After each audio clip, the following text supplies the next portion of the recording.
Hari ini adalah hari perayaan Natal, perayaan kelahiran Tuhan kita Yesus Kristus yang adalah Tuhan 100% menjadi manusia 100%. Katakan amin. Dan kalau kita lihat di dalam Lukas 2 ayatnya yang ke-10 sampai 11 saya akan bacakan dan keluargaku bisa melihat di HP atau di Alkitab masing-masing ya. Lukas 2 ayatnya yang ke-10 dan ke-11. Lalu kata malaikat itu kepada mereka, "Jangan takut, sebab sesungguhnya Aku memberitakan kepadamu kesukaan besar untuk seluruh bangsa." Katakan amin. Untuk apa? Untuk seluruh bangsa. Hari ini telah lahir bagimu juru selamat, yaitu Kristus Tuhan di kota Daud. Pada saat Yesus lahir di hari yang sama, malaikat turun dan berkata, "Jangan takut, sebab sesungguhnya Aku memberitakan kepadamu kesukaan besar bagi seluruh bangsa." Kenapa kesukaan besar bagi seluruh bangsa, keluargaku di dalam Tuhan? Karena sebelum Yesus mati di kayu salib dan darahnya tercurah, keselamatan itu hanya untuk bangsa Israel secara jasmani. Bukan untuk bangsa Batak, bukan untuk bangsa Nias, bukan untuk bangsa Karo ataupun bangsa Jawa. Kenapa? Karena keselamatan itu, karena janji-janji firman Tuhan itu yang ada di perjanjian lama hanya diperuntukkan Tuhan kepada bangsa pilihan Tuhan. Bahkan hukum Taurat diturunkan Tuhan kepada Musa pada waktu Musa memimpin bangsa Israel keluar dari Mesir ke tanah Kanaan.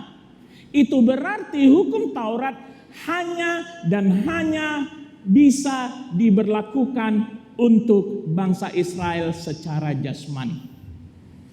Itu kenapa tolak ajakan untuk kembali ke hukum Taurat. Karena orang Batak, orang Nias, orang Jawa, orang Karo, orang apapun kecuali orang Yahudi tidak bisa diberlakukan hukum Taurat. Dan sebelum Yesus mati di kayu salib, tidak ada keselamatan kecuali kepada bangsa Israel, bangsa pilihan Tuhan, dan itu bangsa Israel secara jasmani. Itulah faktanya. Mungkin ada orang berkata, kok bisa begitu? Ya. Karena Abraham pada waktu dia mendengar suara Tuhan dan menyuruh dia pergi meninggalkan kampung halamannya ke negeri yang akan ditunjukkan kepada dia hanya berkata satu hal, "Ya Tuhan," karena dia mengimani Tuhan. Mungkin saja di luar dari Abraham, mungkin Tuhan juga sudah berkata ke beberapa orang, tetapi tidak ada yang mau, hanya Abraham yang mau dengan iman. Makanya janji Tuhan ada kepada Abraham. Kemudian Yakub yang kemudian Tuhan berikan namanya menjadi Israel. Keturunannya Tuhan pilih menjadi bangsa pilihan Tuhan. Kenapa? Karena Yakub tidak mau melepaskan Tuhan. Dia bergumul dengan Tuhan karena dia mengimani Tuhan. Dan hanya Tuhan yang bisa memberkati dia. Sehingga dari Yakublah keturunan bangsa Israel secara jasmani, dan hanya kepada inilah keselamatan itu ada, hanya kepada inilah berkat itu ada, hanya kepada inilah janji firman Tuhan itu ada. Tetapi karena begitu cintanya Allah kepada kita, haleluya, sehingga dibuatlah rencana penyelamatan yang didasari kasih Allah. Yesus yang adalah Tuhan 100% menjadi manusia 100%. Untuk menggenapi korban penebusan yang ada di hukum Taurat kepada kita. Haleluya. Jadi bukan untuk membatalkan tapi menggenapi korban penebusan yang ada di hukum Taurat kepada kita.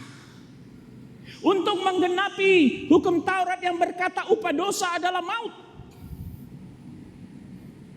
Dan pada saat Yesus mati di kayu salib, darahnya tercurah, maka keselamatan itu menjadi milik seluruh bangsa. Katakan amin. Bukan hanya kepada bangsa Israel secara jasmani, bukan hanya kepada orang Yahudi, tetapi juga kepada orang Batak, orang Nias, orang Karo, orang Jawa, apapun itu sebutlah semua orang. Berlaku keselamatan itu, berlaku janji firman Tuhan itu. Bagi yang mau menerima Yesus Kristus sebagai Tuhan dan Juru Selamat dan mau menerima darah Yesus untuk menebus dia. Katakan amin. Itulah kenapa Natal adalah perayaan kesukaan besar bagi seluruh bangsa. Amin. Sekarang ini di media sosial keluargaku di dalam Tuhan sedang ada ribut-ribut. Ada beberapa orang, beberapa gelintir orang kok. Nggak banyak. Dari kalangan Islam yang ya sedikit unik kalau saya katakan ya. Mereka mendeklarasikan 25 Desember sebagai hari mualaf sedunia. On Mahatawon, sedunia. Seolah-olah dunia ini milik mereka, betul. Dan rencananya mereka akan mengadakan acara hari mualaf sedunia nanti tanggal 25 Desember kalau saya tidak salah. Kalau saya tidak salah itu bertempat di Makassar. Mereka mau mengusik tanggal 25 Desember. Sebelumnya mereka katakan 25 Desember adalah hari perayaan Dewa Matahari. Kemudian karena itu tidak mempan, sekarang mereka deklarasikan menjadi hari mualaf sedunia. Pokoknya nyari memprovokasi kita. Ada beberapa orang Kristen yang marah, ada beberapa orang Kristen yang bereaksi. Tetapi kami katakan keluargaku di dalam Tuhan, jangan terganggu dengan itu. Katakan amin. Karena kita pengikut Kristus tidak mengkultuskan tanggal. Kalender yang sekarang adalah kalender Gregorian.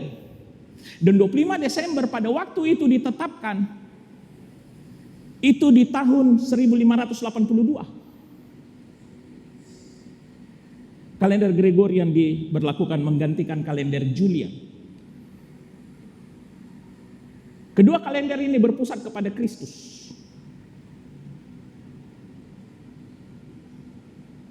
Dan 25 Desember pada waktu itu ditetapkan menjadi hari Natal. Itu berdasarkan perkiraan.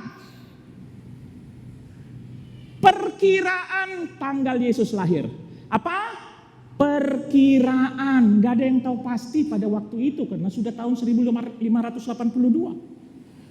Kita tidak mengkultuskan tanggal.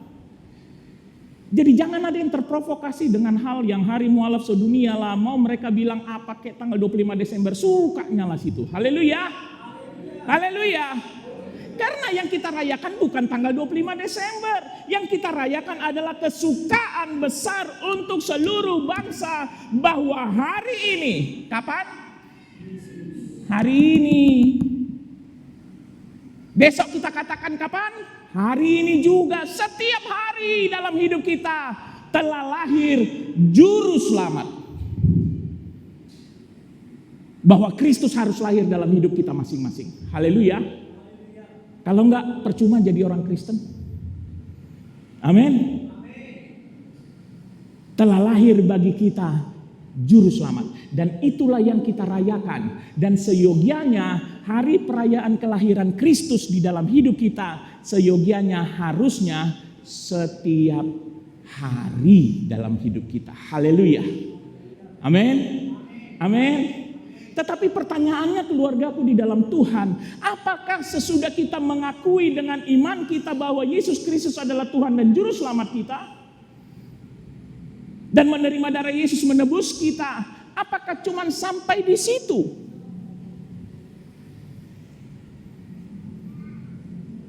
Kalau kita lihat di dalam Kolose 1, Ayatnya yang ke-9 sampai ke-11. Ya, tema pada Natal ini Kolose 1 ayat 10, tapi saya mau ayat 9 juga dan 11 karena ayat 9 adalah dasar daripada ayat 10. Saya akan bacakan, yang lain bisa membaca di Alkitab masing-masing. Ayat 9. Sebab itu sejak waktu kami mendengarnya, kami tiada berhenti-henti berdoa untuk kamu. Perhatikan baik-baik keluargaku di dalam Tuhan. Kami meminta supaya kamu menerima segala hikmat dan pengertian yang benar untuk mengetahui kehendak Tuhan dengan sempurna. Katakan amin. Sehingga hidupmu layak di hadapannya serta berkenan kepadanya dalam segala hal, dan kamu memberi buah dalam segala pekerjaan yang baik dan bertumbuh dalam pengetahuan yang benar tentang Allah, dan dikuatkan dengan segala kekuatan oleh kuasa kemuliaannya untuk menanggung segala sesuatu dengan tekun dan sabar. Katakan amin. Kalau kita lihat di ayat 9 Kolose 1 ini, ternyata menerima Yesus Kristus sebagai Tuhan dan Juru Selamat, menerima darah Yesus untuk menebus kita, itu adalah langkah awal kita. Langkah apa? Langkah awal kita. Untuk apa? Untuk bertumbuh ke arah Kristus. Untuk bertumbuh di dalam pengenalan dan hikmat pengertian yang benar supaya kita mengetahui kehendak Tuhan dengan sempurna. Haleluya. Kenapa? Karena pada waktu kita menerima darah Yesus sebagai penebusan kita, menerima Yesus sebagai Tuhan dan Juru Selamat kita, kita nggak langsung mati. Siapa di sini yang sudah menerima Yesus sebagai Tuhan dan Juru Selamatnya dan menerima darah Yesus untuk menebus dia dari dosa? Angkat tangan. Sudah matikah atau masih hidup? Kalau udah mati nggak mungkin di ruangan ini, betul? Berarti sesudah itu kita dapatkan, kita harus melangkah dalam hidup kita ini. Untuk itulah di dalam ayat 9 Kolose 1 ini dikatakan, supaya kamu menerima segala hikmat dan pengertian yang benar untuk mengetahui kehendak Tuhan dengan sempurna. Ada pertumbuhan ke arah Kristus. Ada proses pengenalan akan kehendak Tuhan. Ada hikmat demi hikmat yang kita peroleh dari Tuhan. Supaya apa? Supaya kita layak di hadapan Tuhan. Supaya kita berkenan kepada Tuhan. Supaya Tuhan tidak berkata kepada kita, enyahlah aku tidak kenal engkau.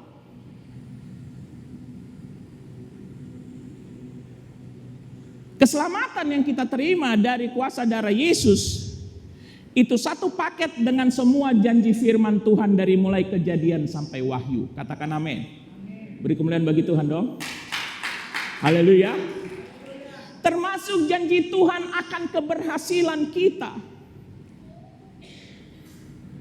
Termasuk janji Tuhan akan kelimpahan hidup kita sesuai dengan kekayaannya Allah Bapa.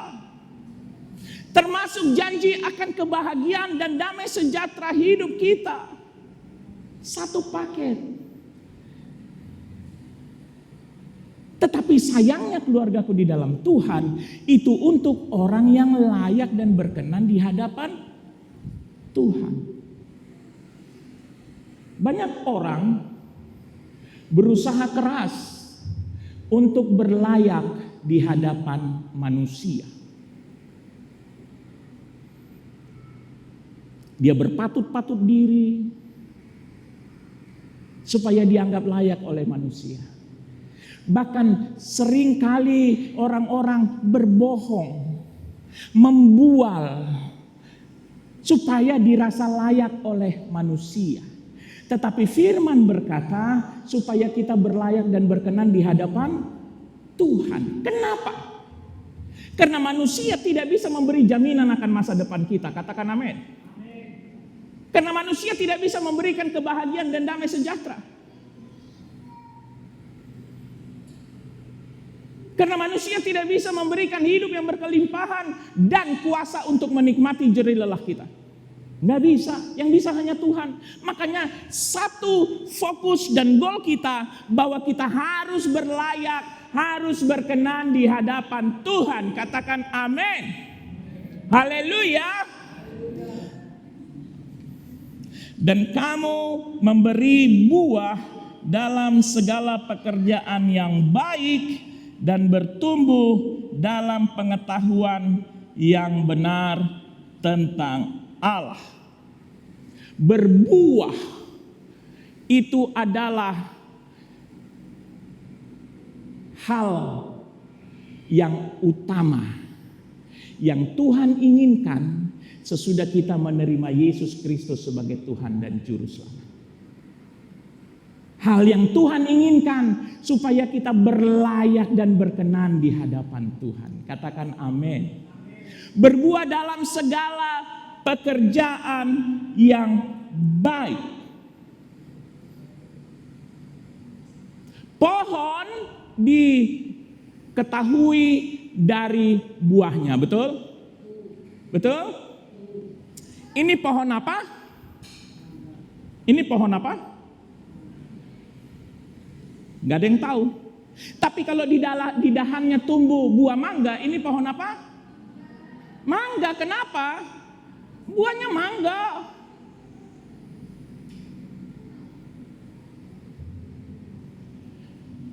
Kenapa disebut pohon toge? Kenapa? Gak ada yang tahu kenapa, betul? Tapi kalau tiba-tiba di pohon toge itu tiba-tiba muncul buah durian, itu pohon toge atau pohon durian? Durian. Kenapa? Buahnya durian. Orang benar yang hidup di dalam Tuhan dengan orang yang ecek-ecek, yang pura-pura, yang bersandiwara hidup di dalam Tuhan akan diketahui dari buahnya. Jadi gak bisa dibohongin. Gak bisa dibohongin. Pada saat kita berkata kita pengikut Kristus, kita anak Tuhan, tapi buah kita bukanlah buah dalam pekerjaan yang baik, maka yang kita bohongin cuma diri kita sendiri. Itu kenapa dikatakan supaya kita bertumbuh dalam pengenalan akan kehendak Allah. Bertumbuh di dalam hikmat dan pengertian daripada Tuhan supaya kita berbuah dalam pekerjaan yang baik. Katakan amin. Haleluya. Di dalam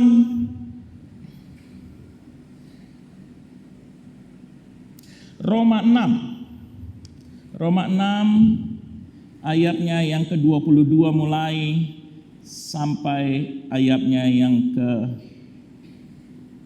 ke-22.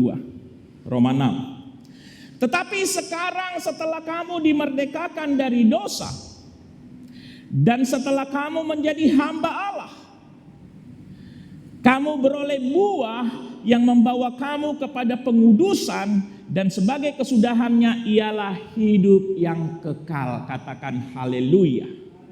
Orang yang menerima Kristus menjadi milik Kristus. Orang yang menjadi milik Kristus adalah juga hamba Kristus. Jadi hamba Yesus Kristus bukan hanya pendeta, bukan hanya gembala, bukan hanya sintua. Semua kita hamba Yesus Kristus. Tetapi yang diinginkan Tuhan adalah kita tetap di dalam Kristus supaya kita beroleh buah yang membawa kita kepada pengudusan. Katakan haleluya. Membawa kepada pengudusan. Sebab firman berkata kuduslah sebab aku kudus, kata Tuhan. Firman berkata kejarlah kekudusan itu. Firman berkata, persembahkanlah tubuhmu sebagai persembahan yang berkenan dan kudus. Ada orang yang mengabaikan kekudusan hidupnya.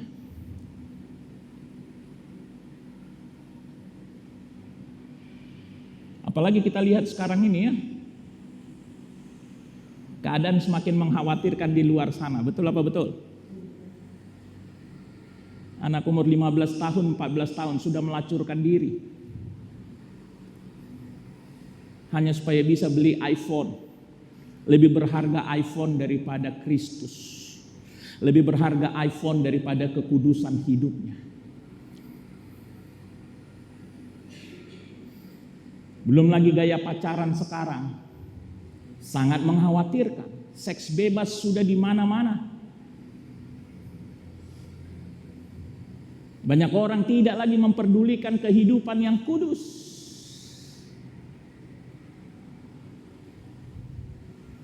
Tetapi firman berkata, kalau kita hamba Kristus, hamba Allah, maka Allah akan memberi kita buah yang membawa kita kepada pengudusan. Haleluya. Keselamatan kita akan hilang kalau kita tidak hidup kudus.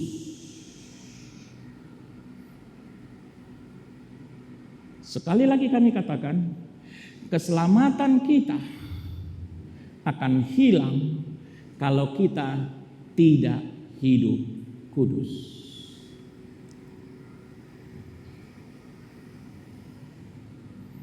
Kami tambahkan lagi. Bukan kami yang tambahkan, firman Tuhan kok.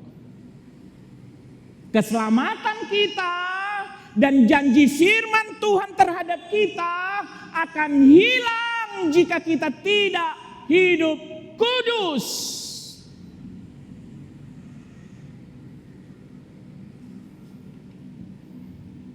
Kami mau berkata, pemuda, remaja, jaga kekudusanmu. Katakan haleluya.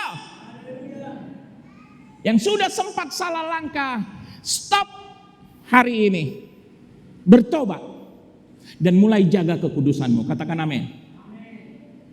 Mungkin orang tuamu bisa engkau bohongi. Mungkin gembalamu bisa engkau bohongi. Tapi Tuhan tidak bisa engkau bohongi. Kekudusan dalam pikiran, kekudusan dalam perkataan, kekudusan dalam perilaku kita. Tuhan sudah berikan buah yang membawa kita kepada pengudusan. Amin. Haleluya. Siapa di sini yang mau berhasil dalam hidupnya? Jaga kekudusanmu. Tapi aku udah sempat salah langkah. Enggak apa, Tuhan itu kasih karunia kok. Malam ini bertobat dan katakan kepada Tuhan, ampuni aku Tuhan, aku sesali Tuhan, aku tidak akan melakukannya lagi Tuhan. Maka keselamatan itu akan diberikan kepadamu kembali. Janji firman Tuhan itu akan diberikan kepadamu kembali. Tuhan itu Maha Pengampun. Haleluya. Haleluya. Mungkin iblis berkata dalam pikiranmu, dalam hatimu, engkau kan pendosa. Hidupmu kan sudah tidak kudus. Mana mungkin engkau berlayak lagi di hadapan Tuhan. Lupakanlah itu. Katakan kepada iblis, dalam nama Yesus, engkau iblis pergi. Tetapi minta ampunlah kepada Tuhan. Haleluya. Dan kejarlah kekudusan itu. Kejarlah kekudusan itu. Di dalam Roma 7 ayat 4. Sebab itu saudara-saudaraku, kamu juga telah mati bagi hukum Taurat oleh tubuh Kristus, supaya kamu menjadi milik orang lain, yaitu milik Dia, yaitu milik Kristus yang telah dibangkitkan dari antara orang mati, agar kita berbuah bagi Allah. Jadi kalau kita menerima penebusan Kristus, kita menjadi milik Kristus dan kita berbuah bagi Allah. Haleluya. Haleluya.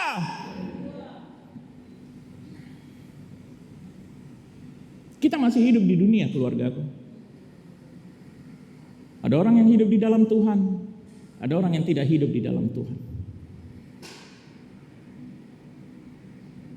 Dan kita akan dinilai dari buah kita.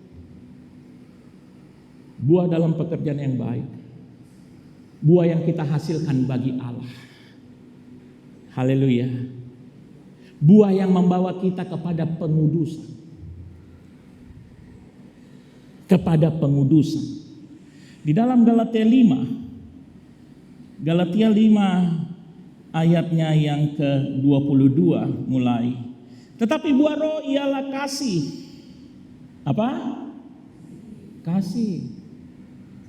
Sukacita, damai sejahtera, kesabaran, kemurahan, kebaikan, kesetiaan, kelemah lembutan, penguasaan diri. Tidak ada hukum yang menentang hal-hal itu. Tuhan menginginkan buah-buah ini dalam hidup kita.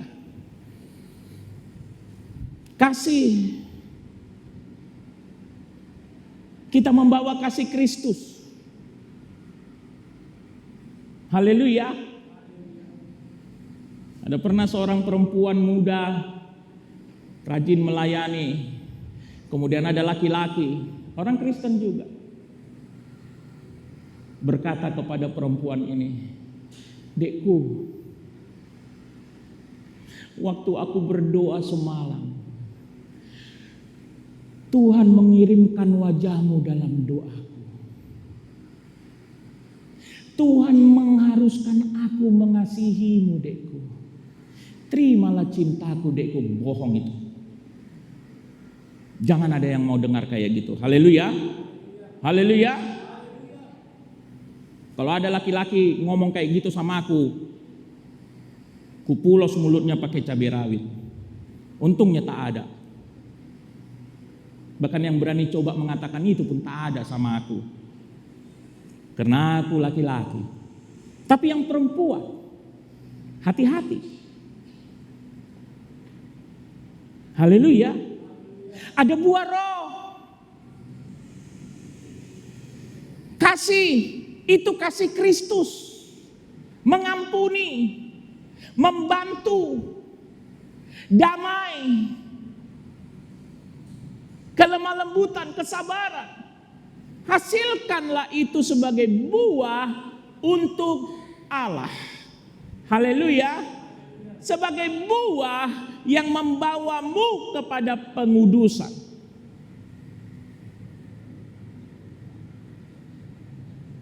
Yang membawamu kepada pengudusan. Itulah buah-buah roh. Tetapi buah dalam pekerjaan baik juga sangat penting. Di dalam Efesus 2 ayatnya yang ke-10. Karena kita ini buatan Allah. Buatan siapa? Allah. Diciptakan dalam Kristus Yesus. Diciptakan dalam Kristus Yesus. Untuk melakukan pekerjaan baik yang dipersiapkan Allah sebelumnya. Ia mau supaya kita hidup di dalamnya. Di dalam pekerjaan baik itu.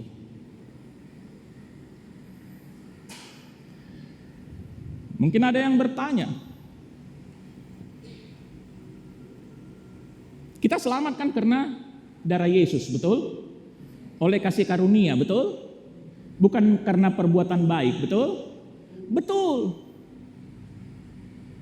Tidak ada satupun perbuatan baik yang bisa menyelamatkanmu. Dan tidak ada satupun perbuatan baikmu yang berharga di mata Tuhan kalau tidak disertai dengan iman kepada Kristus.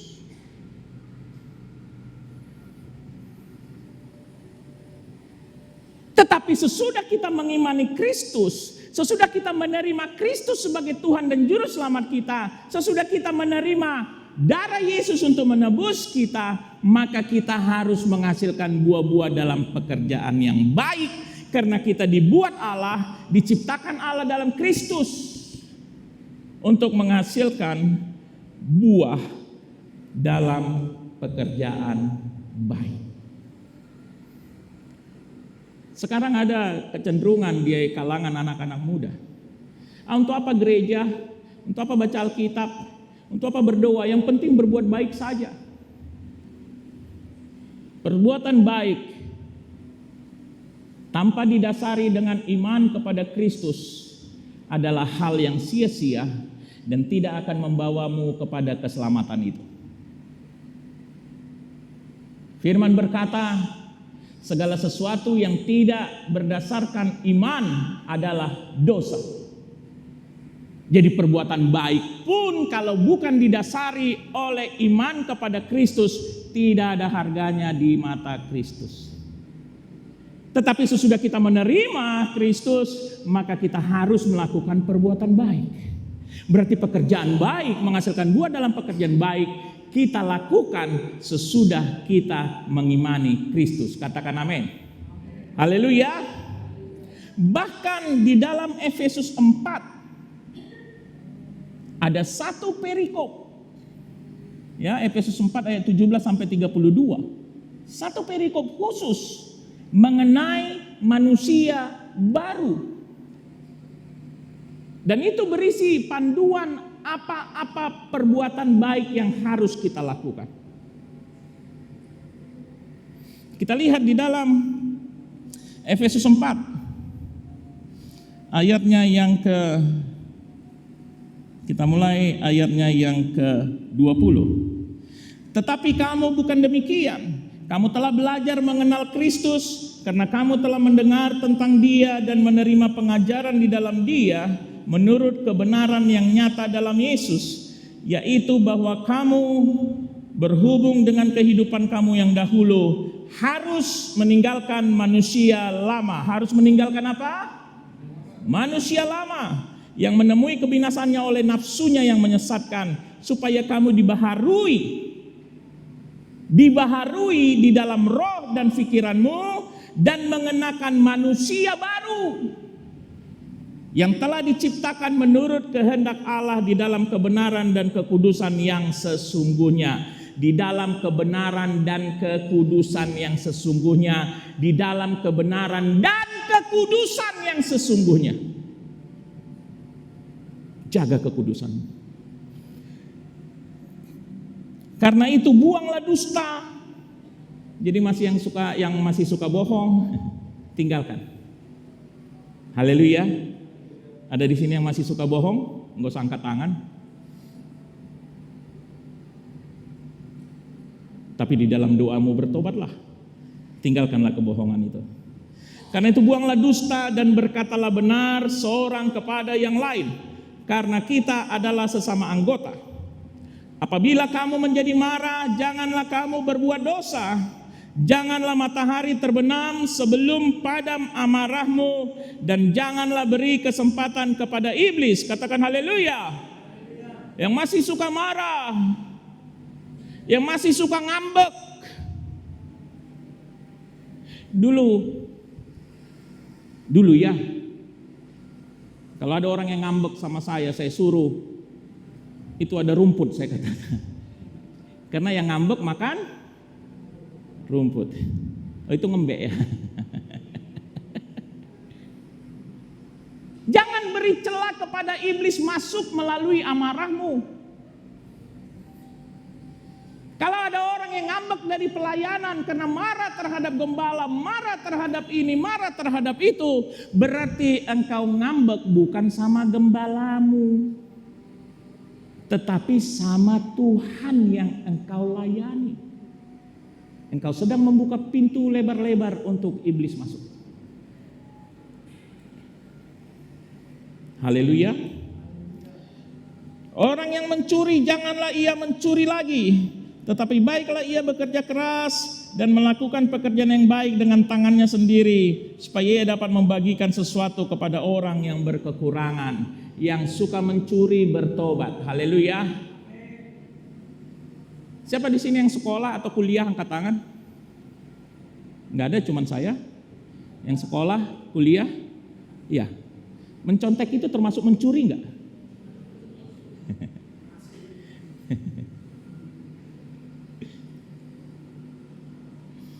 Haleluya. Janganlah ada perkataan kotor keluar dari mulutmu, tetapi pakailah perkataan yang baik untuk membangun di mana perlu, supaya mereka yang mendengarnya beroleh kasih karunia. Katakan haleluya. Jaga perkataanmu. Sekarang ini anak-anak muda atau remaja itu cakapnya banyak yang kotor. Mohon maaf beribu-ribu maaf, mohon maaf beribu-ribu maaf. Kalau ada kawannya yang terlambat, dia katakan apa? Dari mana aja kau jing, katanya. Betul nggak? Betul nggak? Itu perkataan yang diinginkan Tuhan kah? Perkataan yang membangun kah? Atau perkataan yang kotor kah? Kalau nggak suka sama anjing, kasih sama saya. Betul? Jangan cuma diomongin.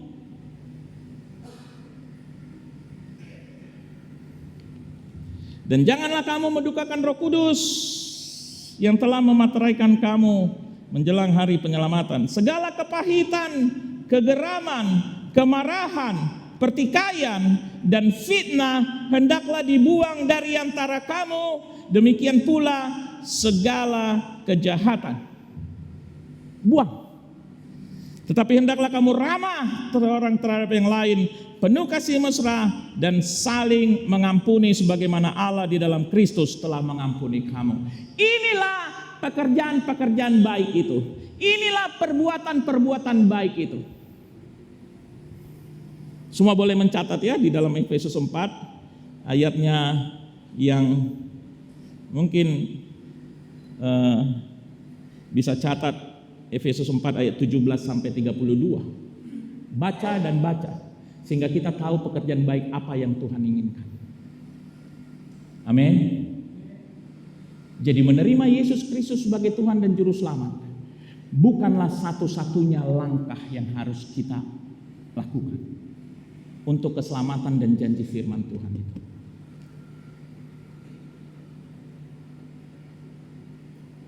Kalau ada orang yang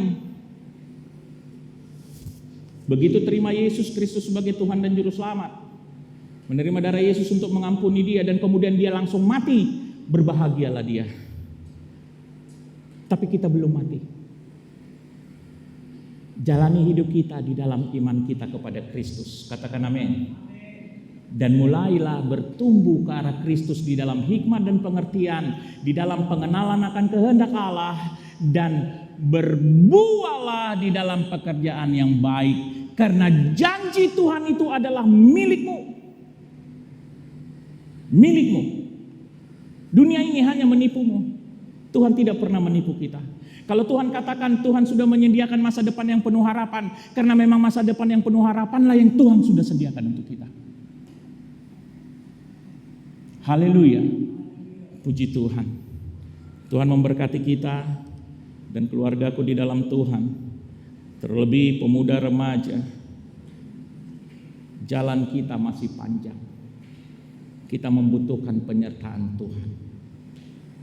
Pada saat kita bertumbuh kepada Kristus, bertumbuh di dalam hikmat dan pengertian akan firman Tuhan, menghasilkan buah-buah dalam pekerjaan yang baik, maka tangan Tuhan, tangan kanan Tuhan senantiasa memegang kita untuk memberikan kepada kita kemenangan demi kemenangan. Katakan amin. Haleluya. Mari kita berdiri semua. Tolong pemain musik.